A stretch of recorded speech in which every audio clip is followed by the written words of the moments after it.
여러분 반갑습니다. 한 주 잘 지내셨죠?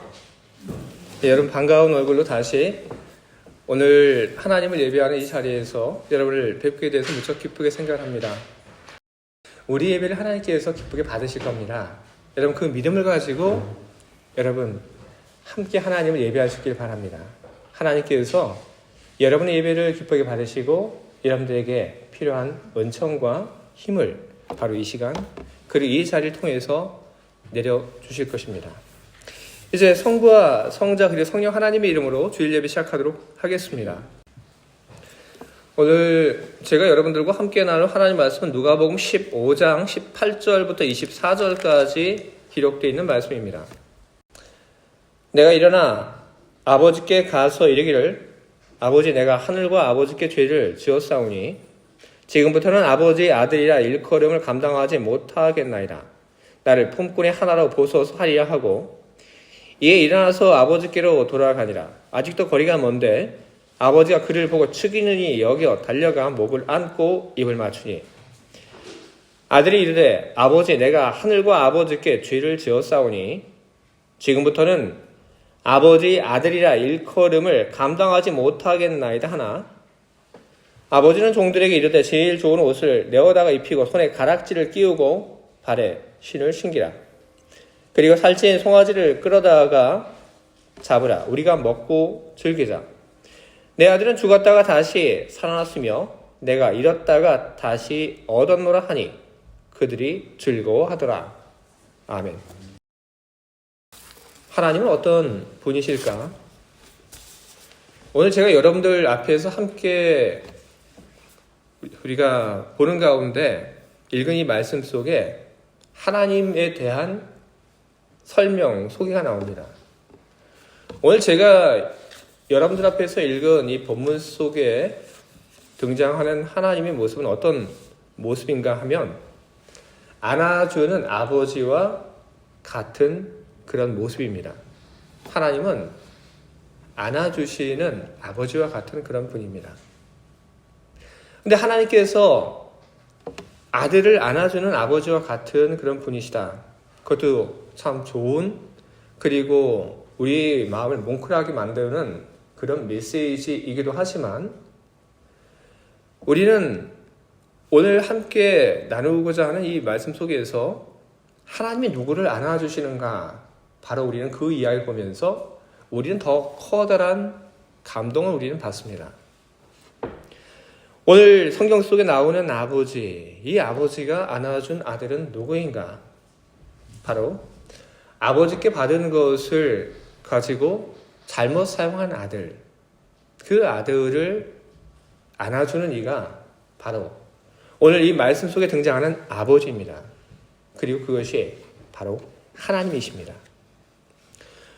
오늘 말씀 속에 등장한 이 아들을 두고 우리는 곧잘 탕자라고 우리는 그렇게 부릅니다.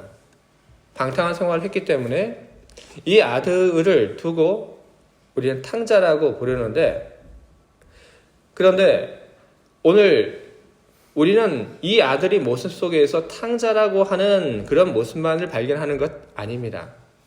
아버지께 받은 것을 올바르게 사용하지 못하고 잘못 사용한 아들의 모습을 오늘 우리는 보게 됩니다. 예수님의 비유 속에 등장하는 아들은 아버지에게 분깃을 달라고 청합니다. 재산을 나눠달라는 이야기였고 아버지는 아들에게 재산을 나눠줍니다. 아들은 왜 아버지에게 재산을 나눠달라고 그렇게 청을 했던 걸까요?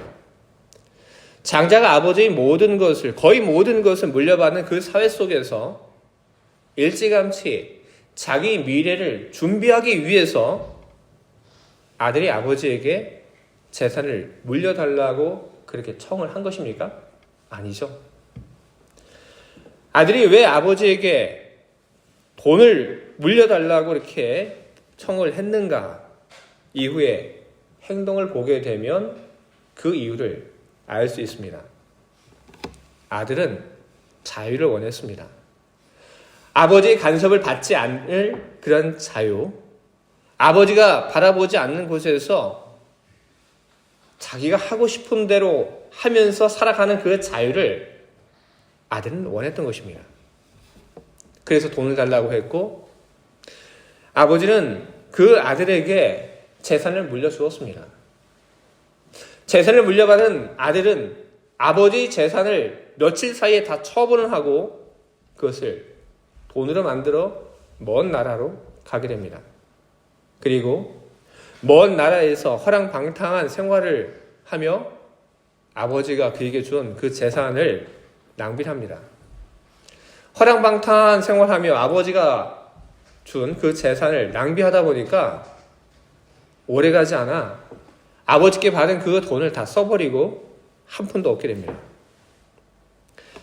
후에 형의 입을 통해서 증언되는 그 아들의 생활, 아들이 허랑방탕한 생활을 하고 재산을 낭비했다고 했는데 도대체 뭘 했나? 형의 입을 통해서 증언되는 이야기는 아버지의 그 살림을 다 창녀들에게 가져다 바쳤다는 것입니다. 그래서 아버지의 그 재산이 오래가지 않아 다 없어지고 말았습니다.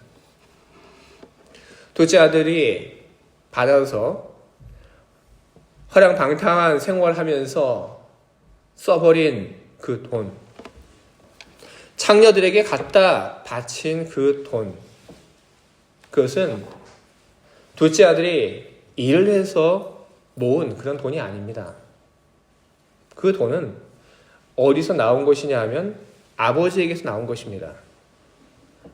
아버지가 그 아들에게 그냥 넘겨준 것입니다. 아버지는 아들이 달라고 하는 그 이야기를 듣고 그 아들에게 돈을 주었습니다.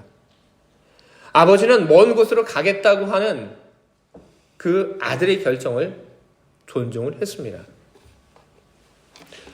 우리는 결과론적인 그런 이야기로 아들이 달라고 하는 그 돈을 준 아버지, 그 아버지에 대해서 우리는 책임을 물으려고 합니다. 하지만 아들에게 돈을 준 그 아버지에 대해서 우리는 어떤 책임도 우리는 물을 수 없습니다. 왜냐하면 아버지에게 돈을 달라고 했던 이 아들이 게으른 아들이었거나 낭비가 심한 아들이었거나 악을 행하는 아들이었거나 머리가 나쁜 아들이었다고 한다면 아버지가 아들에게 돈을 준 것, 거기에 대해서 우리는 뭐라고 이야기할 수 있습니다. 하지만 예수님의 그 비유 속에 등장하는 그 말을 보게 되면 아버지에게 돈을 달라고 이야기했던 그 아들은 이상한 아들이 아닙니다. 성경이 뭐라고 되어 있냐 하면 그냥 아들이라고 되어 있습니다. 아들이 아버지에게 돈을 달라고 이야기했고 그래서 아들이 아버지에게 돈을 달라고 하였기 때문에 아버지는 그 아들에게 돈을 준 것입니다. 그 돈을 주면서 아버지는 그 아들에게 기대하는 것이 있습니다. 그 준 돈을 가지고 세상에 나가서 더 큰 세상을 경험하고 그리고 마음도 영혼도 크게 되기를, 세상에 나가서 성공하고 그리고 존경받는 사람이 되기를 그의 아버지는 그 아들을 바라보면서 그런 바람을 가졌습니다. 만약에 그 아들이 세상에 나가서 많은 사람들을 바라보고 만나고 그리고 그의 인성이, 그의 마음이 크게 성장하지 못한다 할지라도 적어도 아버지가 그 준 돈으로 소박하고 평범하고 잘못된 생활을 하지 않고 살아가는 것, 적어도 그 정도의 것은 아버지가 아들에 대해서 기대했던 것입니다. 하지만 돈을 손에 들은 아들은 아버지의 그 기대와는 전혀 상관이 없는 행동을 했습니다. 먼 나라에 갔죠. 먼 나라에서 이 사람을 보고 뭐라고 이야기할 사람이 없습니다. 먼 나라에서 누구도 이 아들에 대해서 간섭할 사람이 없습니다. 아들은 아버지에게 받은 돈이 있었고 그리고 아들은 자유가 있었습니다. 아들은 먼 나라에서 돈과 자유가 있었지만 그 돈과 자유를 가치 있게 사용하지 못했습니다. 오히려 아버지께 받은 그 돈을 잘못된 목적을 위하여 사용을 했습니다. 돈만 잘못된 목적을 위해서 사용한 것이 아니라 그의 몸, 그의 영혼, 그의 시간, 그의 모든 것을 가치 없는 것을 위해서 사용을 했던 것입니다. 그는 먼 나라에서 모든 것을 다 소비하고 이제 빈털터리가 되었습니다. 아버지가 그에게 준 것이 더 이상 없습니다.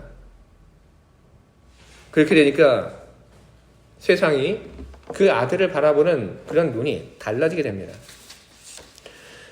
돈이 다 떨어진 후에 아들은 돼지를 치는 일을 합니다. 자존심을 내려놓고 그리고 돼지를 치는 일을 합니다. 유대인들이 부정한 짐승이라고 꺼리는 돼지를 치는 일을 합니다. 그 일을 하는데 그 일을 하면서도 아들은 배불리 먹을 수조차 없습니다. 성경이 이야기를 합니다. 왜 그런 일을 하는데도 왜 당시에 그는 왜 배불리 먹지조차 못했을까? 바로 그때 흉년이 들었기 때문에 그런 것입니다. 아들은 돼지를 치며 너무나도 배가 고픈 나머지 돼지가 먹는 그런 쥐엄 열매라도 먹고 싶어 했습니다. 그것을 기대했습니다. 하지만 그 누구도 이 아들에게 돼지가 먹는 그 쥐엄 열매조차 주지 않았습니다. 이 이야기가 얼마나 비참한 이야기입니까? 여러분, 고대 사회 속에서 돼지를 키우는 일들이 종종 금지가 된 적이 있습니다.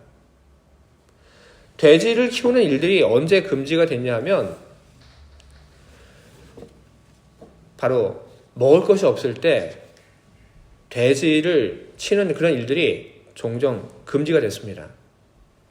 왜냐하면 돼지는 사람들이 먹는 것과 똑같은 것을 먹기 때문입니다. 소는 사람들이 먹는 것을 먹지 않습니다. 풀을 먹죠. 양도 마찬가지입니다. 하지만 돼지는 사람들이 먹는 것과 똑같은 것을 먹습니다. 그렇기 때문에 고대에 먹을 것이 없으면 돼지를 키우는 것을 금지를 시켰습니다. 하지만 오늘 이 본문의 이야기를 보게 되면 흉년이 들었는데 그래서 먹을 것이 없는데 그런데 돼지를 키우고 있습니다. 왜 그런 일을 하고 있는 것입니까? 돼지는 고기 이외에 다른 어떤 부산물도 없습니다. 돼지는 사람들을 위해서 어떤 노동력을 제공해 주지도 않습니다. 돼지는 고기밖에 사람들에게 제공해 주는 것이 없습니다. 흉년이 들었을 때 그 돼지로부터 고기를 얻기 위해서 그 돼지에게 먹을 것을 줍니다. 비록 사람은 배가 고파 줄일지언정 돼지에게 먹을 것을 가져다 줍니다. 왜? 그렇게 키운 그 돼지를 가지고 그 돼지에게서 나온 그 고기를 가지고 부자들에게 그것을 판매하기 위하여 그런 일을 하는 것입니다. 아들이 있는 먼 나라라고 하는 곳, 그 나라는 바로 이런 곳입니다. 배고픈 사람의 그 배고픔을 알아주지 않고 그 누구도 위로하지 않는 바로 그런 곳. 자유를 찾아갔지만 참 자유라고 하는 것이 없는 곳. 바로 그것이 이 아들이 찾아간 바로 그곳입니다. 돈이 있을 때는 자유가 있는 것 같았고 돈이 있을 때는 그것이 천국인 것 같았지만 실제 아들이 간 곳은 그런 곳이 아니었습니다. 모든 것이 떨어지고 아버지께 받은 것이 다 사라졌을 때 그곳은 살아가기 힘든 그런 곳이었습니다. 근데 여러분, 바로 이 둘째 아들의 이야기가 바로 우리의 이야기라고 하는 것을 여러분은 알고 계십니까? 우리에게는 많은 것이 있습니다. 돈도 있고 건강도 있고 지혜도 있고 지식도 있고 우리는 이 모든 것을 하나님께 받았습니다. 하나님께서 우리들에게 돈도 주셨고 건강도 주셨고 지식도 주셨고 그리고 오늘을 살아갈 수 있는 그런 힘들을 주셨습니다. 우리는 하나님께 받은 것을 우리는 어떻게 사용을 하고 있습니까? 오늘 예수님의 그 비유 속에 등장하는 이 아들, 그 아들이 아버지께 돈을 달라고 해서 아버지의 그 돈을 손에 움켜쥐기 훨씬 이전에도 이 아들은 아버지의 것으로 살았습니다. 아버지가 이 아들을 먹이고 입히고 그리고 키웠습니다. 이 아들은 언제나 아버지의 것으로 살았습니다. 여러분 우리 역시 마찬가지입니다. 우리는 언제나 하나님의 것으로 우리는 살아왔고 지금도 그렇습니다. 우리가 가지고 있는 모든 것들 여러분 그것 내가 일해서 내가 어떻게 노력해서 얻은 것을 그렇게 볼진 모르겠지만 사실 그렇지 않습니다. 모든 것이 하나님께서 우리들에게 주신 것입니다. 우리는 아버지의 것을 받아서 살아왔고 우리는 지금 아버지의 것을 받아서 우리는 살고 있습니다. 그 받은 것을 우리는 올바르게 잘 사용을 하고 있습니까? 바로 그것이 중요한 것입니다. 우리들이 아버지께 받은 것을 가지고 올바르게 사용하지 못하는 그런 일들이 있을지라도 우리 하나님은 우리에 대해서 늘 처음과 똑같은 그런 마음을 가지고 우리를 사랑으로 대하시는 그런 분이십니다. 다시 아들의 이야기로 돌아가도록 하겠습니다. 아버지 것을 모두 탕진한 아들, 빈털터리가 되어서 집으로 돌아갑니다. 집으로 돌아갈 때 이 아들은 아버지에게 쫓겨날 각오를 하고 돌아갑니다. 아버지에게 가서 내가 이렇게 해야겠다. 내가 아버지에게 가서 내가 아버지 집에 종으로 내가 일하겠다고 그렇게 이야기를 해야겠다. 어떤 뜻입니까? 아버지가 나를 환영하지 않을 거라고 하는 그런 생각, 그 생각을 가지고 그런 이야기를 하고 있는 겁니다. 아버지 집에 갔지만 아버지에게서 내가 쫓겨날 수도 있겠다 하는 그런 생각을 가지고 그가 그런 이야기를 혼잣말로 한 것이고 그런 생각이 있었지만 이 아들은 집으로 돌아갑니다. 아버지에게 쫓겨날 각오를 하고 고향으로 돌아왔을 때 그런데 그때 일어난 일은 어떤 것입니까? 누가복음 15장 20절 하반절에 이렇게 기록되어 있습니다. 아직도 거리가 먼데 아버지가 그를 보고 측은히 여겨 달려가 목을 안고 입을 맞추니 아들이 저 멀리 있는데 아버지가 그 아들을 알아차립니다. 그리고 어떻게 하죠? 달려갑니다. 그냥 걸어간 것도 아니고 아버지가 그 아들을 보고 달려갑니다. 그리고 그 아들을 안아줍니다. 그런데 여러분 성경을 보게 되면 아버지가 그 아들을 안아주는데 뭐라고 이야기를 하고 있냐면 아버지가 그 아들의 목을 안고 이렇게 안아줬다고 성경은 이야기를 합니다. 왜 아버지는 아들이 목을 안았을까요? 우리가 안아줄 때 우리가 어떻게 안아주죠? 이렇게 안아주죠. 그럼 우리 어디 잡습니까? 어디 잡아요? 여기 어깨 잡고 우리 등 잡고 하죠. 그렇죠? 목을 이렇게 잡지는 않죠? 그런데 오늘 성경은 돌아온 그 아들의 목을 아버지가 잡고 안아줬다. 그렇게 이야기를 합니다. 어떻게 그런 상황이 생겼냐 하면 돌아온 아들이 아버지 앞에 무릎을 꿇었기 때문에 그런 것입니다. 아버지를 만난 그 자리에 그 순간 아들은 무릎을 꿇었습니다. 그리고 아버지는 자신 앞에서 무릎을 꿇은 그 아들을 안아주었던 것이죠. 그렇게 해서 무릎 꿇은 그 아들을 안아주다 보니까 아버지는 그 아들의 목을 잡고 안아주게 된 것입니다. 렘블란트는 말년에 바로 이 상황을 그의 그림에 담았습니다.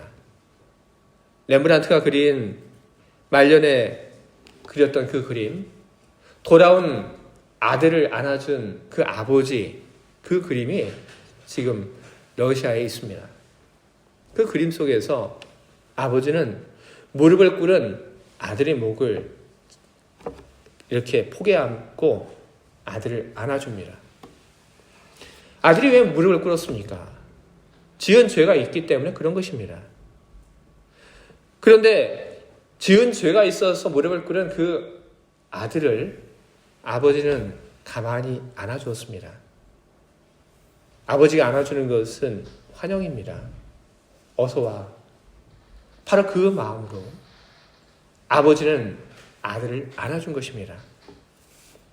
아버지께 용서를 빌고 내가 아버지께 종으로 받아달라고 하자. 그 생각을 하면서도 아버지가 나를 받아줄지 말지에 대한 그런 확신이 없었는데 아버지는 아들을 보고 환영했습니다. 아버지 그 환영에 당황한 아들이 아버지에게 이야기를 합니다. 15장 21절 보면 아들이 이르되 아버지 내가 하늘과 아버지께 죄를 지었사오니 지금부터는 아버지 아들이라 일컬음을 감당하지 못하겠나이다. 자기를 알아준 아버지에 대해서 이야기를 합니다. 아버지가 내가 어떤 일을 했는지 모르겠지. 그러니까 이렇게 나를 안아준 것이지. 바로 그 생각 때문에 아들은 아버지에게 이야기를 합니다. 내가 죄를 지었습니다. 어떤 죄인가요? 허랑방탕하여 아버지의 그 재산을 낭비하고 다 없앤 것. 아버지의 살림을 창녀들과 함께 삼켜버린 것. 바로 그것이 아들이 한 일들이고 그것이 죄입니다. 그런데 아들이 이런 이야기를 하는데 아버지는 달라지지 않습니다. 아버지는 어떻게 합니까? 아들이 아버지에게 고백을 할 때 지금부터는 아버지의 아들이라 일컬음을 감당하지 못하겠나이다. 성경은 바로 그 뒤에 이런 말을 덧붙입니다. 못하겠나이다 하나. 아들이 이런 얘기를 했는데 그러나 하나 아버지는 거기에 대해서 상관하지 않았다는 이야기를 하고 있는 겁니다. 아들이 그런 이야기를 했음에도 불구하고 아버지는 그 아들을 위해서 종들에게 이야기를 합니다. 제일 좋은 옷을 내어다가 입혀라. 손에 가락지를 끼워줘라. 발에 흰을 신겨라. 아버지는 아들을 안아주었고 그리고 죄를 고백하는 그 아들에 대해서 화를 내지 않았습니다. 나에게 준 돈을 엉뚱한 데 쓰고 거짓골로 돌아온 그 아들에 대해서 화를 내지 않고 그 아들에게 새 옷을 입혀주라고 하고 새 신발을 신겨주었습니다. 바로 그것은 잃어버린 돈에 대한 그런 분노가 있지 않고 그 아버지의 마음에 돌아온 아들에 대한 그런 반갑과 기쁨이 있었기 때문에 그런 것입니다. 그건 그것보다 그것을 잃어버린 그 분노보다 더 큰 그런 기쁨이 바로 아들을 보면서 그 아버지 마음에 넘쳤기 때문에 아버지는 그 아들에 대해서 받아주고 그리고 그를 위하여 옷을 입히라고 하고 신발을 내어준 것입니다. 아버지는 재산을 낭비한 그 아들을 바라보고 불쾌하게 느끼지 않았습니다. 초라한 모습으로 거짓골로 귀환한 그 아들을 부끄러워하지 않았습니다. 아버지는 그 아들을 보며 사람들 앞에서 이야기합니다. 내 아들이다. 내 아들에게 새 옷을 입혀라. 내 아들의 그 손에 가락지를 끼워줘라. 내 아들의 발에 신을 신겨라. 바로 그것이 아버지가 돌아온 아들에게 한 일들입니다. 바로 그것이 또한 하나님께서 우리들에게 하신 일들인 것입니다. 집으로 돌아온 그 아들은 이제 아버지의 그 집에서 다시 아버지의 것을 가지고 살아가게 됩니다. 아들이 명령하여 종들이 가져다 준 새 옷을 입고 손에 가락지를 끼고 새 신발을 신습니다. 그리고 아버지는 돌아온 그 아들을 위하여 커다란 잔치를 열게 합니다. 아들은 그 잔치에 참여합니다. 그리고 아들은 그 후에 아버지의 집에서 살아갑니다. 아버지의 것을 가지고 살아가게 되는 것입니다. 바로 이 이야기들은 바로 우리 이야기이고 우리 하나님의 이야기인 것입니다. 우리는 하나님께 많은 것을 받았습니다. 하지만 우리는 어떤 것인지 알지 못했고, 우리는 하나님께 받은 것을 가지고 우리는 올바른 목적으로 살아가지 못했고, 우리는 세상 속에서 우리는 자유를 얻기 위하여 아버지께 받은 것을 헛되이 사용을 했습니다. 하나님 말씀에 순종하기보다 우리는 세상이 주는 즐거움을 더 좋아하면서 살았습니다. 그랬던 우리들이 아버지께로 모든 것을 다 잃고 돌아오게 되었을 때, 그때 오늘 이 말씀 속에 있는 그 아버지처럼 하나님 우리를 너무나도 기쁘게 반겨하셨습니다. 우리가 어떤 모습을 가지고 오든 하나님께서는 우리가 하나님께로 돌아온 것을 기뻐하셨고, 그리고 우리를 기뻐하신 그 하나님께서는 선을 하셨습니다. 이는 내 아들이다. 이는 내 딸이다. 여러분, 이제 우리는 아버지께로 돌아와 살고 있습니다. 아버지께로 돌아와 살고 있는 우리는 아버지의 것을 가지고 살고 있고, 그리고 앞으로도 우리는 아버지의 것을 가지고 우리는 살아가게 될 것입니다.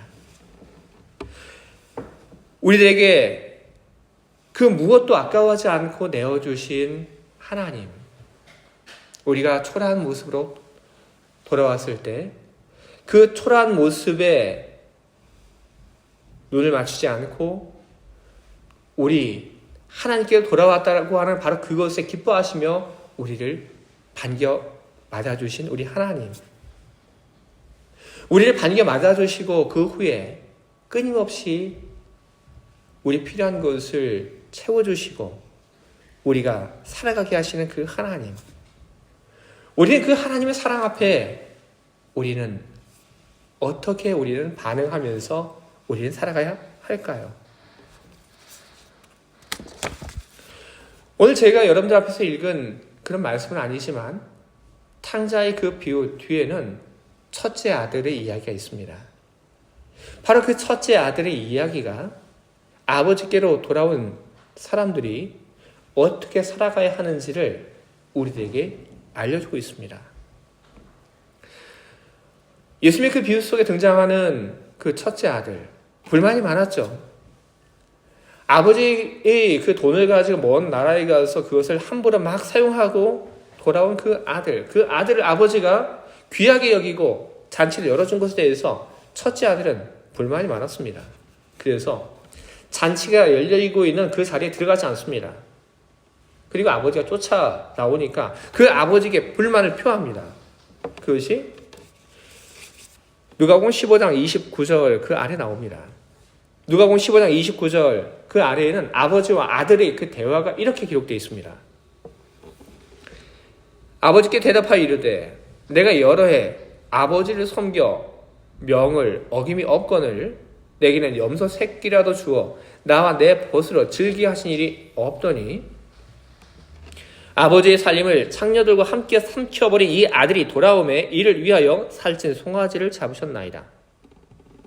아버지가 이르되 예, 너는 항상 나와 함께 있으니 내 것이 다 내 것이로되. 아멘. 아버지 하신 말씀 뭔가요? 예, 너는 항상 나와 함께 있으니 내 것이 다 내 것이로되. 우리는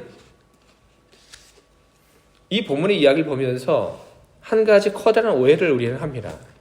어떤 오해를 우리들이 하고 있냐 하면, 아버지가 그 재산을 나눠줄 때 그 아버지가 자기 재산을 둘째 아들에게만 나눠준 것으로 우리는 그렇게 오해를 합니다. 근데 여러분, 성경을 여러분 보시기 바랍니다. 성경을 보면 뭐라고 되어 있냐 하면 각각이라고 되어 있습니다. 어떤 뜻이냐 하면 아버지가 작은 아들에게만 아버지의 그 재산을 준 것이 아니라 큰 아들에게도 아버지가 그때 재산을 나눠 주었다는 그런 이야기입니다. 그런데 동생이 돌아온 다음에 큰 아들이 아버지에게 하는 이야기는 뭡니까? 내게는 염소 새끼라도 주어 나와 내 벗으로 즐기게 하신 일이 없더니. 사실이 아니죠. 그 아버지는 둘째 아들에게 자신이 가지고 있는 것을 나눠준 것처럼 첫째 아들에게도 자신이 가지고 있는 것을 나눠주었습니다. 뿐만 아니죠. 둘째 아들이 그 아버지와 함께 살고 있는 그 동안에 그 첫째 아들 아버지의 것으로 살았습니다. 아버지의 집에서 아버지 집에 있는 먹을 것을 가지고 먹고 쓰고 살았습니다. 그런데 첫째 아들은 그렇게 생각을 안 하죠. 첫째 아들은 인색하죠. 오늘 우리는 어떤 마음으로 우리는 살아야 하는 것입니까? 우리는 오늘 이 비유 속에 등장하는 아버지의 모습을 보면서 우리는 아버지에게 어떤 책임을 떠넘기려고 하는 그런 마음이 있습니다. 둘째 아들이 잘못된 것, 그것도 아버지의 책임이고, 첫째 아들이 이렇게 불만을 표현한 것, 그것도 아버지의 책임이고.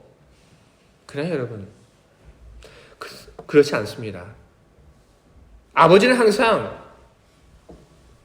올바른 판단을 내렸고 올바른 행동을 하셨습니다.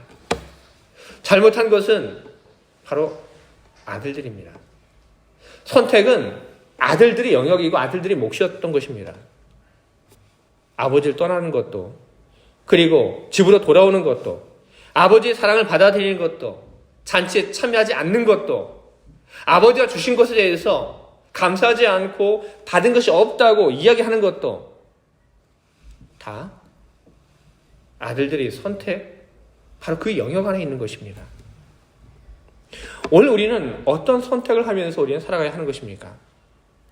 하나님께로 다시 돌아온 우리를 반갑게 맞아주시고, 그리고 우리를 먹이시고 필요한 모든 것을 끊임없이 채워주고 계신 지금 그 아버지 하나님 앞에 우리는 어떤 마음으로 우리는 서고, 우리는 그 하나님의 사랑 앞에 우리는 어떤 반응을 우리는 보여야 하는 것입니까? 선택은 오로지 우리에게 있습니다. 둘째 아들이 집을 떠난 것처럼 아버지께 왔지만 또다시 아버지의 집을 떠나는 그런 선택도 있을 수 있습니다. 하지만 그것이 우리의 선택이 되어서는 안 됩니다. 하나님께로 다시 돌아온 우리, 하나님의 사랑을 경험한 우리, 하나님 주시는 은총으로 살고 있는 우리 선택은 무엇이 되어야 하는 것이냐 하면 하나님이 어떤 분인지를 늘 기억하며 살아가는 것, 그것이 우리 선택이 되어야 하는 것입니다. 하나님이 어떤 분이신지 우리는 그것을 기억해야 합니다. 하나님은 우리가 필요한 것을 주시는 그런 아버지와 같은 분이시고, 하나님은 죄를 지은 초라한 그 아들을 안아주시는 아버지와 같은 그런 분이십니다. 하나님은 여러분을 사랑하는 여러분을 위해서 그 무엇도 아까워하지 않는 그런 분이십니다. 그 하나님, 내가 믿는 하나님, 바로 그 하나님이 그런 분이라고 하는 것을 우리는 해야 할 것입니다. 그리고 우리는 그것을 기억을 하면서 둘째 아들이 아버지 집을 떠난 것을 보면서 우리는 또 무엇을 우리가 배워야 하냐면 우리가 교회 생활을 잘 해야겠다 하는 것을 우리는 배워야 합니다. 여러분들은 참 교회 생활을 잘 하고 계시기 때문에 이 여러분들에게 맞는 말은 아니라고 생각을 하지만 그래도 중요한 이야기이기 때문에 여러분들에게 이해가 됩니다. 여러분, 우리 신앙생활에 있어서 우리가 교회 중심으로 신앙생활을 한다는 것, 그것은 여러분 아주 중요한 일인 것입니다. 우리가 코로나가 터졌을 때 우리가 함께 모여서 예배를 드리지 못했죠. 온라인으로 예배를 드렸죠. 온라인으로 예배를 드리고 우리는 어려운 속에서도 우리는 우리 믿음을 지키기 위해서 우리는 많은 노력을 했습니다. 그때 우리 또 성경 필사도 우리 많이 했죠. 안 하셨습니까? 하셨죠. 우리는 어려운 속에서 모일 수 없는 속에서 우리는 신앙을 지키기 위해서 우리는 인터넷이라고 하는 그런 수단을 통해서 우리는 믿음을 지키는 그런 일들을 해왔습니다.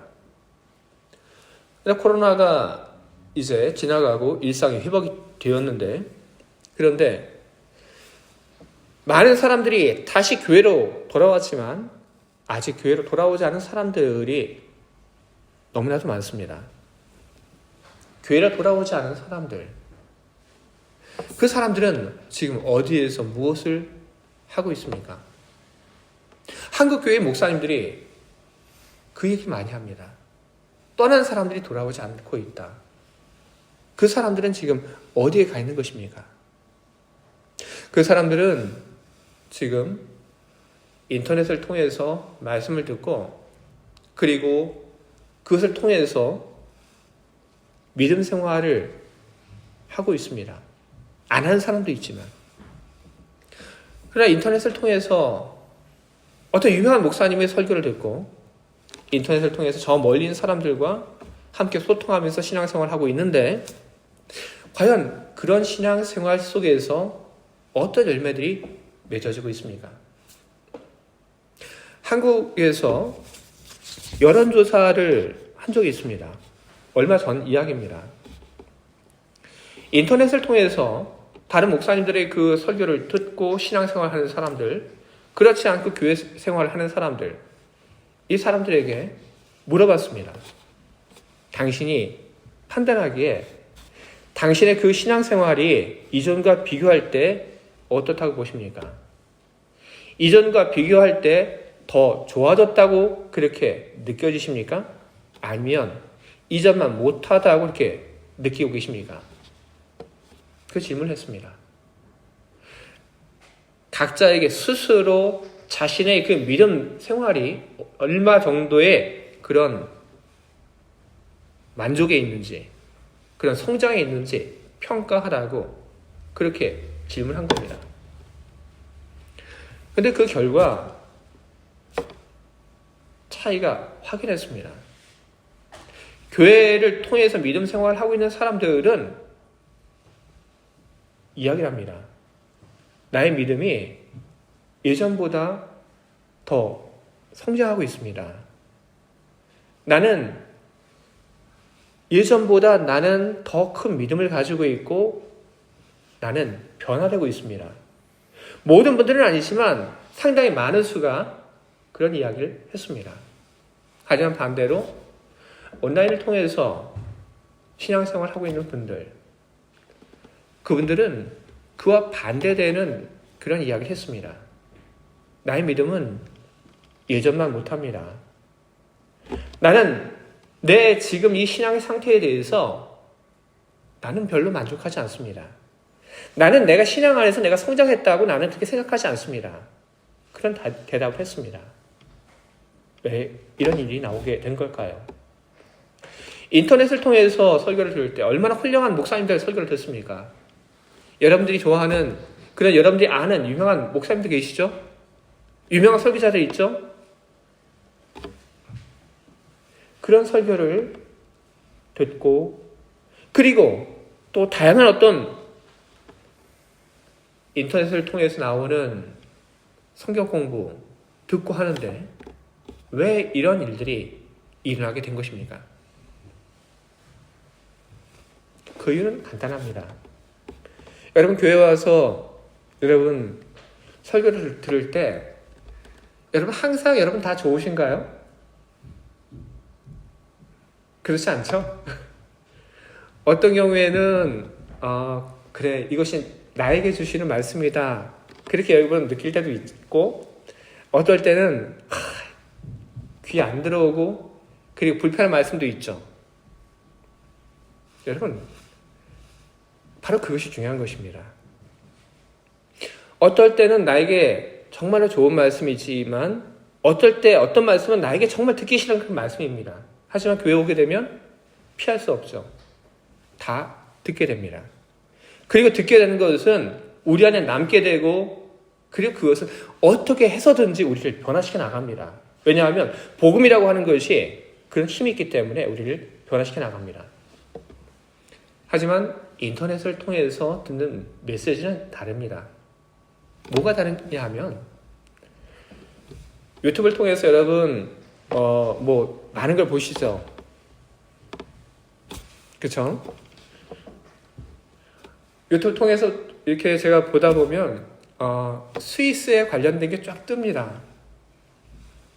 음식과 관련된 거 좋아하시는 분들 검색해서 음식과 관련된 유튜브 이렇게 보다 보면, 그러면 다음번에 내가 딱 띄워보게 되면 음식과 관련한 것이 뜨게 되죠. 여행을 좋아하는 분들에게는 구글에서 여행과 관련된 것을 이렇게 추천해 줍니다.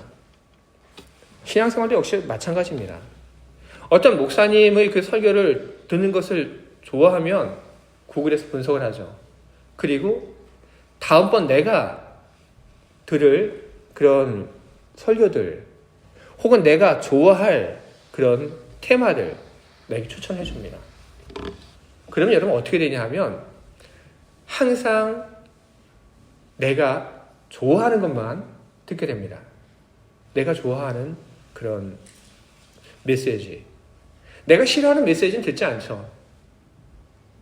바로 그것이 신앙의 성장과 신앙의 퇴보를 만드는 그런 갈림길인 것입니다. 그러니 여러분들 교회 생활 잘 하시기 바랍니다. 바로 이 교회 안에 여러분의 신앙을 성장하게 만들 그 모든 것이 이 안에 있습니다. 둘째 아들처럼 아버지를 떠나 다른 곳에 가서 뭔가를 찾겠다. 아니요. 바로 이 교회 안에 여러분들에게 필요한 모든 것이 다 있습니다.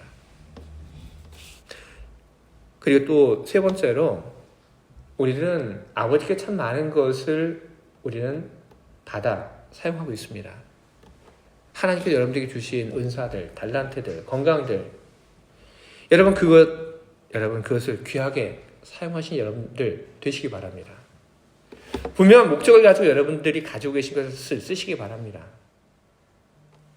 선한 목적을 가지고 여러분의 돈을 쓰시고 여러분의 지식을 사용하시고 여러분의 경험을 바로 그것을 위해서 사용하시기를 바랍니다.